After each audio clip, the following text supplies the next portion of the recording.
Due to the positive social qualities that psychopaths sometimes possess, our ability to detect them is often diminished. Here are 5 signs that someone you work with has psychopathic tendencies.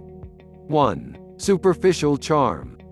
It is not unusual for psychopaths to be well-liked, especially at the beginning of a relationship.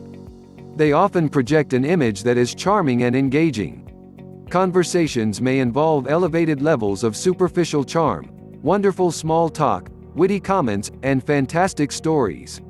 The charm wears off when others realize that there is little there beyond the carefully managed surface. 2. Thrill seekers. Psychopaths often crave activities that have an element of physical danger or risk of being caught doing something illegal or malicious. Because they have little concern for their own safety or the safety of others, they will try to convince people around them to engage in risky behavior.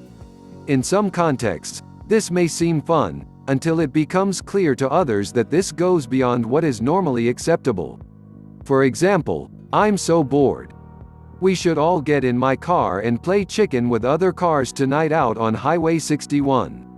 Or, "Let's see how far you can drive down this dark road with your headlights off." Not all psychopaths engage in illegal activity, but they may be very good at getting others to go along with risky and inappropriate adventures. 3. Lacking conscience. That little voice inside your head that tells you to return the wallet you found on the floor to its rightful owner is less audible to psychopaths. Their capacity to experience empathy, guilt, remorse, condolence, sympathy, and pity all seem to be limited. These emotional deficits might be the first observable sign that others notice. A psychopath will have a hard time taking responsibility, instead blaming others, even those they just hurt. In some cases, they may go through the motions of appearing compassionate. They may have learned what to say in order to get by in emotional situations with others, but there is no genuine feeling behind their words of comfort and concern, leading some experts to conclude that they know the lyrics, but not the music. 4. Narcissistic. Arrogance is a trait that seems to show up again and again with psychopaths. They may not meet the diagnostic criteria for clinical narcissism, but they do show confidence that borders on arrogance, even where it is not justified. "Even though I've never done this before, I'm sure no one can do it better than me." There is an inflated sense of importance and competitiveness motivating behavior that becomes the driving force behind attaining positions of power, fame, and status. In some cases, they have distorted views about their potential and have trouble seeing themselves and their talents the way others do. This type of grandiosity leads psychopaths to believe that normal laws and customs do not apply to them as they try to fight their way to the top. 5. Manipulators.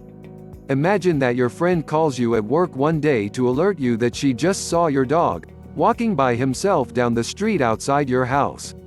Panicked, you leave work early and rush home to try and track him down. When you arrive, he is perfectly comfortable, sleeping inside the house. He was never outside. This leaves you relieved, but also confused.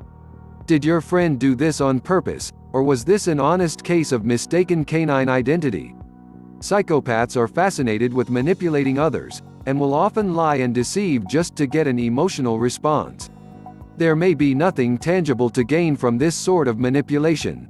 They just have a difficult time controlling the impulse.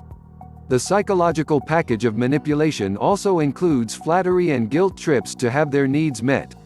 In the dog scenario, you would probably call your friend to thank them for being so concerned, but assure them that everything was fine. They may flatter you with, "You are such a good dog, mommy."